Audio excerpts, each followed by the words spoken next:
yeah, I still got the old Master Blaster heater going. And people's been asking me, what's the difference between not gooder, gooder, and way more gooder? This light for this whole big shop, that's not gooder. That's not gooder at all. And then you have, where's the switch? There we go. Then you have, you know, what we've been working with, right? That's more gooder. I mean, you can see more things. It's more gooder, right? However, then you have way more gooder. That's right. Old Dad has been busting his keister just to make sure I can get a better quality show out there. And plus, I mean, that is way more gooder. We got an insulated ceiling, so it may be able to be, I think it's like above 50 degrees in here right now, which is a major plus. So tonight on Right Turn Garage TV, we're going to cut a hole in the floor, because we're at that stage, I believe. So this is what we got to work with. All this beautiful mess here. I mean, I'm still going to use a light just because, to make it even more gooder. Now this cable I still haven't deleted yet. It goes up, and I'm thinking it goes to the steering column or something, some sort of neutral relief, bypass, security, I don't know, neutral safety switch kind of deal. Now this is our new shift boot. Now this is the one that mounts to the floor, not your one on the shifter. So I'm thinking that this puppy, she's supposed to mount somewhere here. This is going to give us where I think we ought to cut. Ignore the cigarette butts, I don't touch them nasty things, but apparently the guy before me, or somewhere in this car's 30-some years of existence, somebody smoked in it. I mean, it is an 80s car, so, you know. So, I'm thinking, like right in here-ish, you know? Because that just seems, I mean, it's got to bolt up, right? Now, that means we're definitely cutting out this bracket, and we may remove that one as well. That is for the automatic shifter. It mounts there. So I'll probably cut that off there just to get it out of the way. Dig between these ashes here. That's disgusting. And I think, let's just get out of, what are you doing? Get out of here. I'm trying to make you more gooder. Oh, looky there. See, now that fits pretty daggone snug there. I think I like that. So what I'll do is draw a line around here, and then I might mark off with some tape around here so I don't cut too much. But my shifter play, you know, I'm going to have shifter play, so I'm going to guess, you know, I don't know. I've never cut a hole in a floor. Are you surprised yet? I mean, I seem to get myself in these projects, but you know what? I love it. So, I mean, it lines up pretty darn good there. So, should we just go ahead and start smoking? God bless. This stuff is just everywhere. So, I mean, I'm gonna bet that this right here is going to get us close to home. One, I think this is where the other shifter was. And C, B, 2, 3, whatever number we're on. I'm pretty sure that is right about here. And this is our center console. So it's up here in the front. You got your ashtray up here that's not gooder. I think we're going to delete that and make it something else. Maybe like a anything else. I don't know, a change holder. We're gonna be creative. So I'm gonna start by probably just drawing around that. I think I can do it with my finger with all the cigarette ashes, and it should probably stay. Or I'm gonna get a permanent marker, draw around it, and then I think what I'm gonna do is measure around this boot right here, around, let's see, maybe this, or we might even measure the shifter here.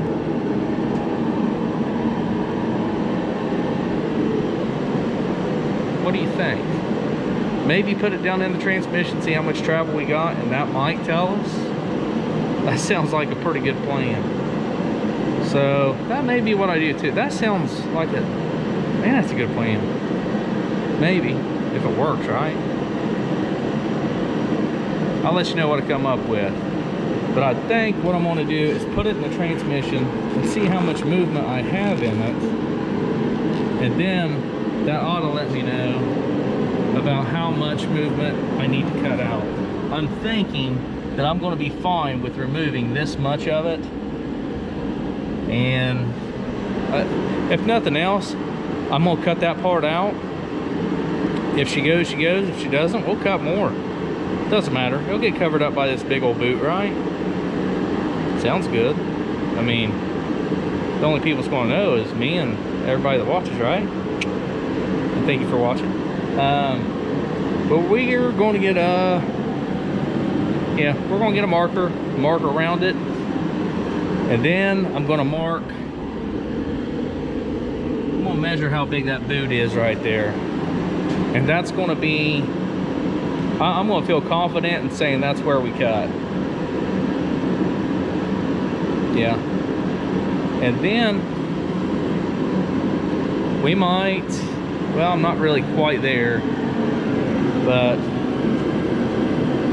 I need to clean this darn thing up. I can't say I've been slacking, because I definitely haven't been slacking. I got all this crap done, but I've been garage busy, so we're gonna cut that.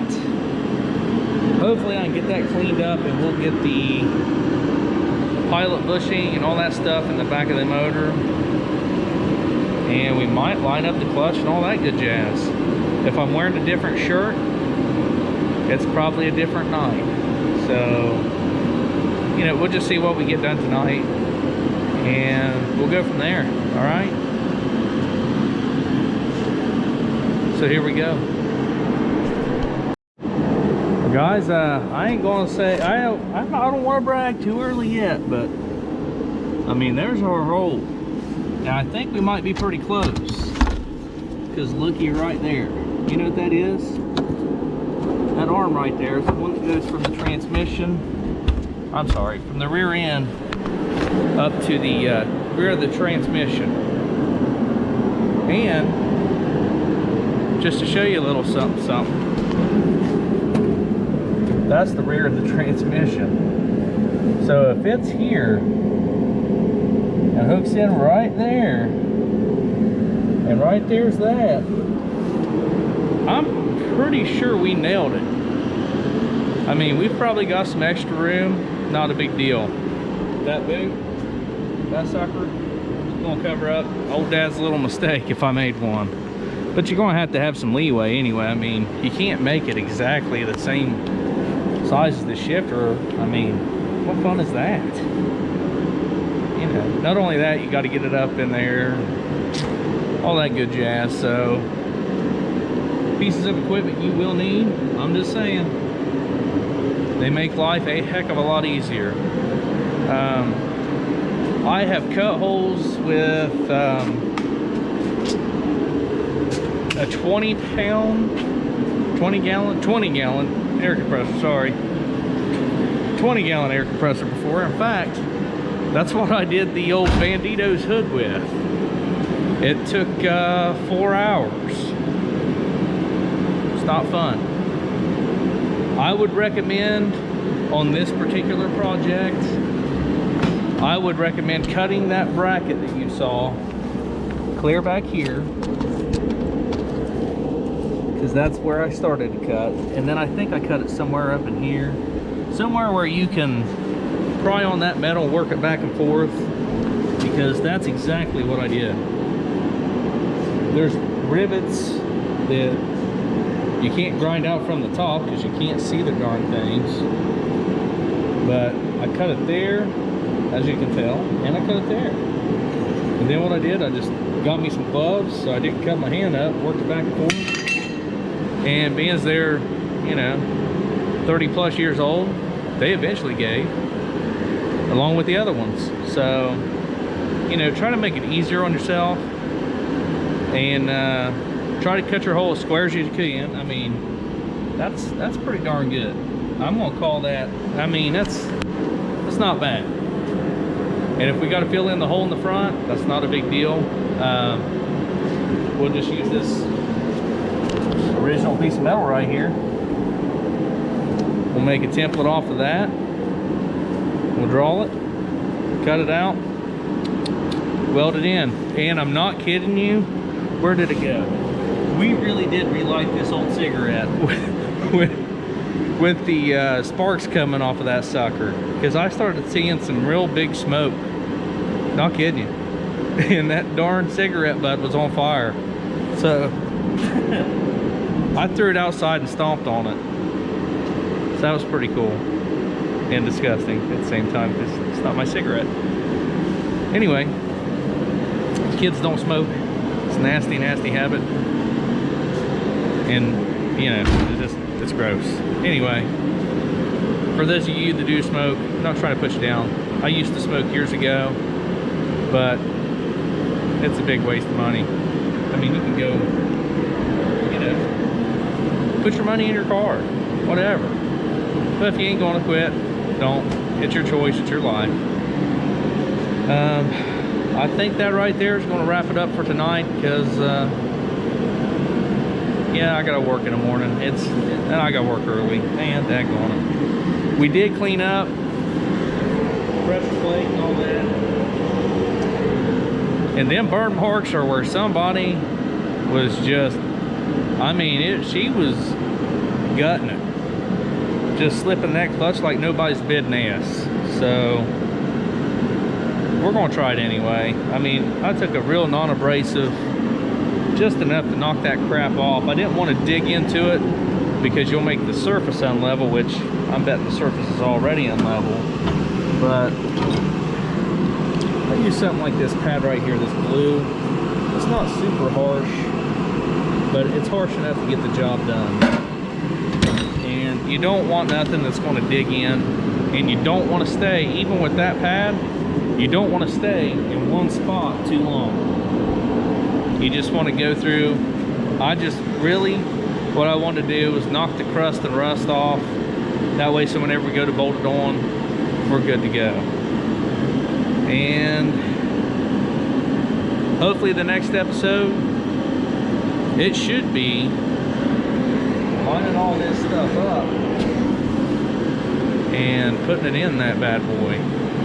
I'm pretty excited. So I'm heading to bed. Thanks for watching. You guys have a great weekend. If you don't mind, it's all in right down. It's in one of them. Hit the subscribe button. It's free. Why not? Might learn something. Might get you a laugh. Whatever it is, just have fun doing it. As always, guys, thanks for watching. We're getting up there in members, man. Subscribers. I love it. Keep on coming with them. And I'll stop talking now so I don't lose any. All right? You guys have a great weekend. Thanks for watching. Well, welcome back. As you can see, yep, got a new shirt on, so, well, not a new one, but different one than the other night. And it's still cold, that's why you hear my heater. What's that? Yeah, it's Mommy's car. We had to put brakes on it. Let's see. Yeah, I'm not doing that video. That one's, I've already did front brakes. That one's not really that much different than any other one. I was telling you guys about the oil sending unit, about how you can take advantage of the transmission being out and replacing the oil sending unit. it did make it a lot easier. And look at this sucker. She was absolutely hosing. I mean, they come right out of the end here. There's O-ring seals in here and all that good jazz, and they just leak over time. And this car has 114,000 miles on it. I know it may look like a little more, but that's what happens when you put Iroc Z together and, you know, young people. They abuse the tar out of them. Also, I was going to show you this. You probably noticed that you couldn't get your original starter out without dropping your exhaust. So you may have just let it stick up in there, right? Well, I opted for this little mini starter. Notice the size difference. Now this is called a Pro Form. I don't really know how dependable they are, but it's small and it's real cute. So, you know, and it was the right price. So, oh, there it is. I think I got that off the Jungle website. Pretty sure I did. But I think it was like 140 bucks. Plus, this electrode decided to stick on me. As you can see, I kind of just, I cut it off there to save some time, and it wasn't going to untwist on the car. So I'll probably keep that starter for another whatever down the road. But you're probably not going to be able to remove this original big old sucker without removing the without dropping the exhaust down, and that's unfortunate. That's why I opted for the smaller one too, because if something does happen, I don't want to have to take down the daggone exhaust every time.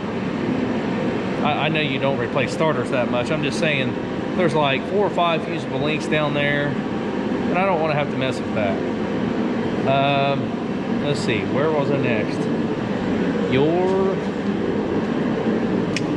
Remember how I said I couldn't remember the name of this clutch pressure plate? It's a center force, very expensive, which is one reason why we're going to keep using it, because it's not worn out. So we went with a center force throwout bearing. So now I do, however, have this throwout bearing in my other garage in that 305 engine. This thing was like 17 or 20 bucks or something. It wasn't that much. It's worth replacing. But what I want to show you is this. You see how there's 2 different looking ends?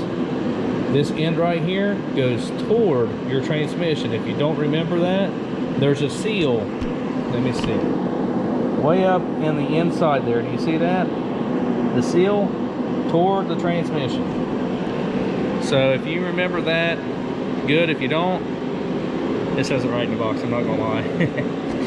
But it says it right there in the box on these. But if yours doesn't, and you bought a knockoff, this toward the transmission, this toward the engine. And let's just say, for example, you have a 1988 Iroc Z that was automatic originally.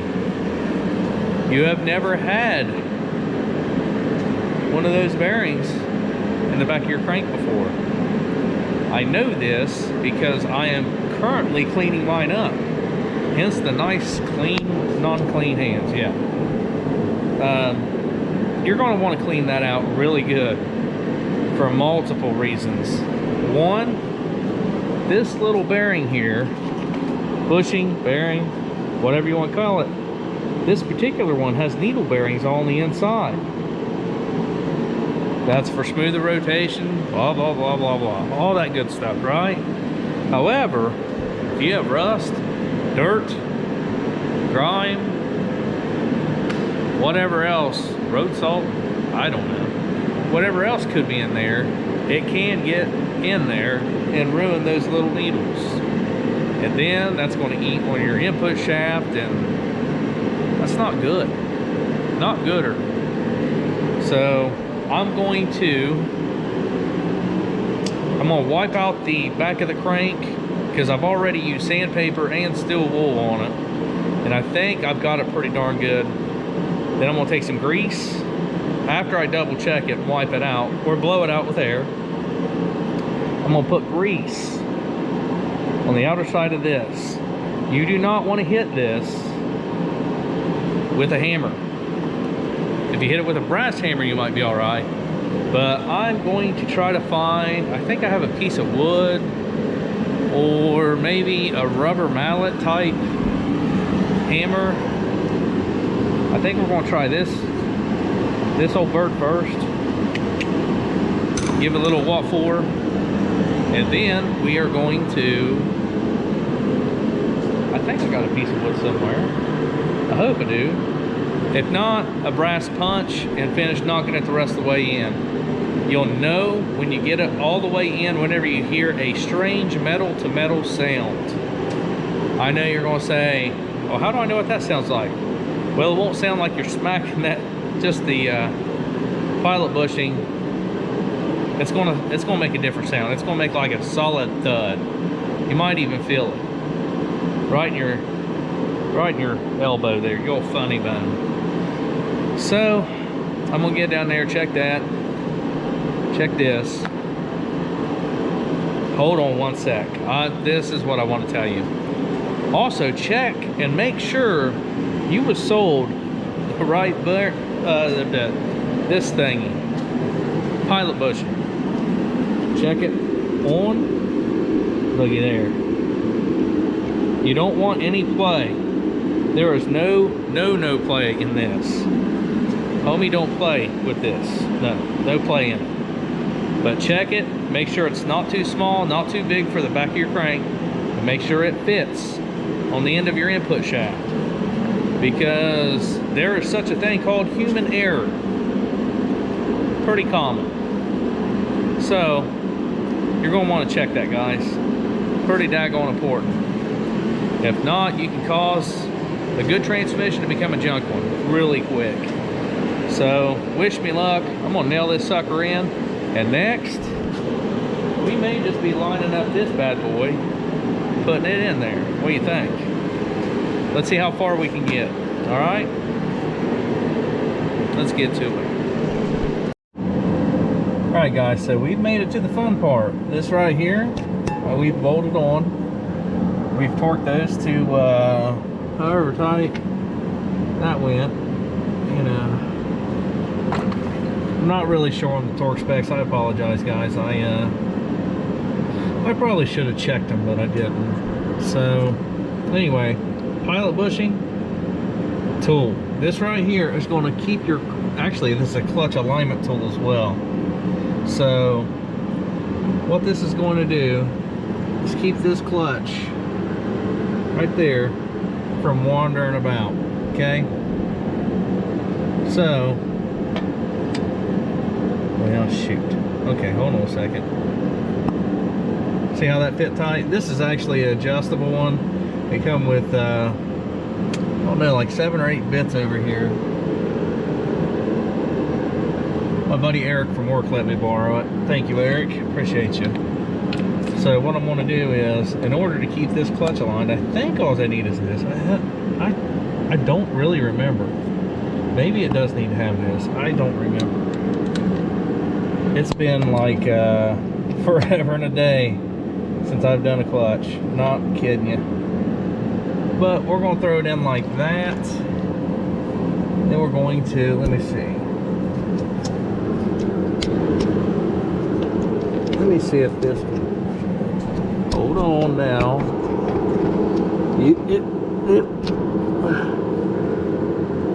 So we're going to, man, this sucker's heavy.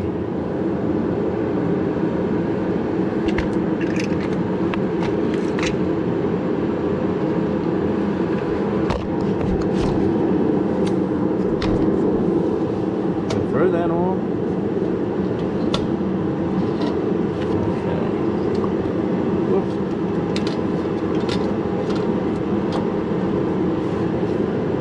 Let me get my bearings straight here.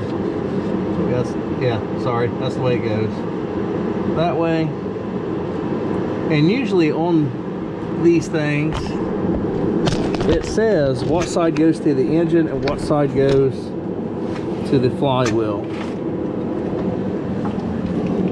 Usually it'll say 2 engine, 2 flywheel, but this is a dual friction, dual disc clutch. So notice, sorry guys, my cameraman, he's not the greatest. See, that don't seat in there, that just don't fit right, see? So it's got to go this way, right? That makes more sense, right? So after that, we should be able to throw the clutch alignment tool in there, keep it centered, and then be able to bolt this up. Unfortunately, I don't think I have enough hands, and I keep dropping stuff, so just bear with me. And if you did get a clutch, a brand new one, it'll come with the clutch alignment tool, so it'll make it a lot more easy. All right, so let me figure this nasty burger out. We'll come right back at you. All right. Well, after way longer than it should have taken, I've got that plate out. I decided to go a different way, and I'll tell you why. I cut this plate here in 2 different sections, and then I worked it out because there's rivets underneath it, right? The reason why I did that is simple. This is where the shifter used to go. You can see throughout the old decades of old marble that's slid in there, and I'm sure an alcoholic beverage or two, that this is exactly, I mean, it's not up here. I got thinking about it, and I would have to reach way up here. That's not the case. The shifter would have been for driver comfort. Well, an automatic, you know what I'm saying? And besides that, this tunnel is actually wider down here. See how it kind of goes in a little bit up here at the top? It does that on both sides. So I'm going to call it my playing field is about right here and right here. So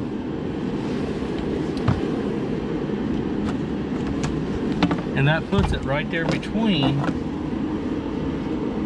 this shifter. This shifter goes from here to here. Right there, looky there. Not that much, and looky there. That's about that much to fold onto as well.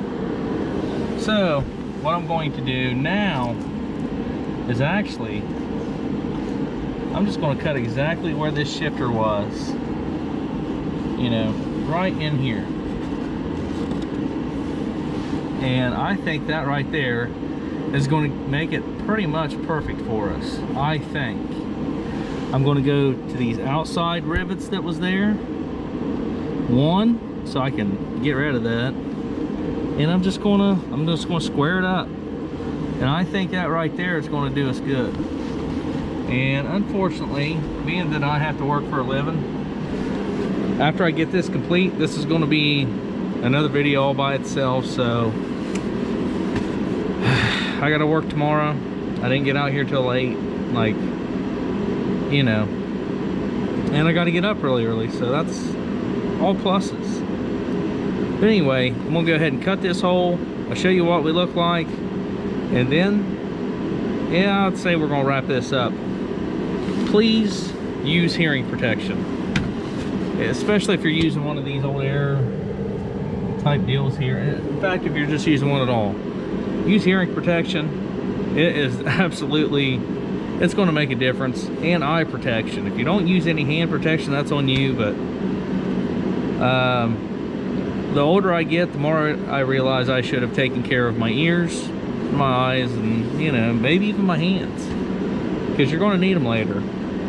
And unless you want to like kind of re-smoke all that 1980s really good Marlboro tobacco that's been down there for a long time, and so you don't cause a fire. I didn't cause a fire, but I'm pretty sure we relit a cigarette and it was stale. Just saying, it didn't taste good at all. There was smoke rolling, and I'm pretty sure it wasn't from the metal. I don't know. But anyway, I'm babbling. It's getting late, getting stir crazy, slap happy, whatever. So we're going to go ahead and cut the hole. I'll show you what it looks like, if I did any good, and then we'll probably, maybe tomorrow night, next week, sometime, start installing the bell housing, clutch, and all that good jazz. All right, but let me see how this looks first. All right, guys and gals, I kind of forgot to end this particular episode like correctly, so hope you forgive me for that. But I do have something like a little extra more gooder for you, hopefully. I don't want to say we bought an engine for the 69 Camaro without even doing the first thing to it, but we bought an engine today for the 69 before we did absolutely anything to it. Not only is it an engine, oh my goodness, this sucker here, if you don't know what that is, you better ask somebody. All right, nope, not an LS1, sure as heck isn't. This right here is nothing less than a Caprice 6-liter. If you're not familiar with them, look them up. A Caprice PPV, police pursuit vehicle. And yeah, I bought it now because you can't find these suckers. It's an all aluminum 355 horse bone stock. So that's going to make the old 69 way more gooder to go on down the road, right? So way more gooder, 350 stock, and we're going to wake it up just a little bit. We want some 500 ponies coming at it at least, and that's not even with a turbo, obviously, because you can throw a turbo on one of these and get 500 without even trying. So nonetheless, we're pretty excited about that. I want to give you guys a little sneak peek. I mean, I literally just picked it up, and as I'm editing these videos, I said, oh man, I didn't end that one. It was late at night, I was young, I needed money. No, wait a minute. That's a different story. Anyway, guys, thanks for watching. This is going to get really exciting. I can't wait. I cannot wait. And if you don't mind, it's somewhere down there, hit that subscribe button. I appreciate it. Y'all have a good one.